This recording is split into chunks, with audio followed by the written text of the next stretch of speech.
focus sur le contenu pauvre, les pages avec un contenu insuffisant. Qu'est-ce que le contenu pauvre?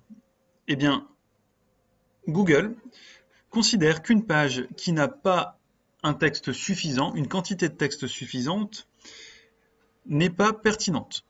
Mettez-vous à la place de l'internaute, je suis sur un site e-commerce, je souhaite acheter un produit. Si mon produit n'a aucun texte associé, aucune description, aucune fiche technique, donc pas de contenu associé, la page n'est pas cohérente, n'est pas pertinente.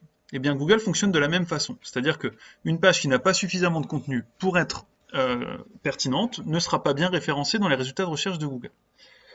On a longtemps entendu parler du seuil de 300 mots de contenu sur une page. En dessous de 300 mots, la page était contenu pauvre. Au-dessus de 300 mots, la page était OK. Ce n'est plus si simple que ça.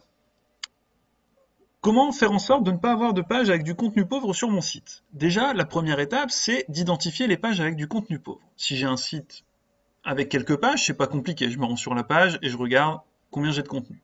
En revanche, si j'ai un site avec 10, 15, 20, 100, 1000 pages, 10 000 pages, ça va être plus compliqué. Heureusement, Cocolize est là. Je me rends donc sur page, contenu, puis contenu pauvre, et Cocolize, à la manière de Google, a parcouru mon site et a identifié les pages sur lesquelles je manque de contenu. Cocolize travaille sur deux critères, le nombre de mots-clés total et le nombre de mots-clés uniques. Le nombre de mots-clés distincts, le nombre de mots-clés différents, c'est-à-dire que je vais avoir 239 mots-clés sur cette page qui sont répétés à hauteur de 39%, ce qui donne un total de 395 mots-clés. Chez Cocolize, nous avons choisi une page avec un contenu pauvre et une page qui a moins de 400 mots-clés au total et ou moins de 200 mots-clés uniques.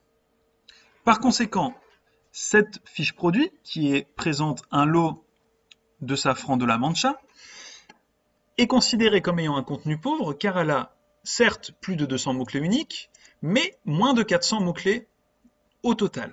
C'est-à-dire qu'elle est contenu pauvre, il suffirait de rajouter un ou deux paragraphes pour qu'elle ne le soit plus. Attention, à vous d'être intelligent. Cocolize a remonté les pages mention légale, mon compte, contact et panier comme étant des pages avec un contenu pauvre. Soyez intelligent.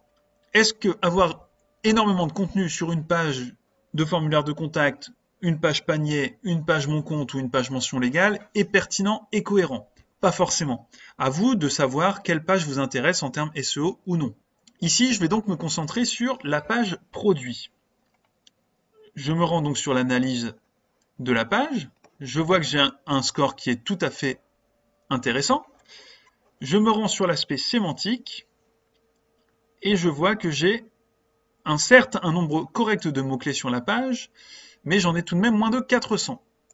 Par conséquent, je vais pouvoir rajouter du contenu, compléter ma page afin d'avoir un contenu considéré de qualité par Google et par Cocolize bien sûr. En résumé, Cocolize m'a permis d'identifier mes pages avec un contenu pauvre. Vous voyez, si je vais dans la page panier, j'ai même des recommandations pour étoffer mon contenu, va me donner des recommandations pour améliorer mon contenu en fonction du contenu déjà présent sur ma page.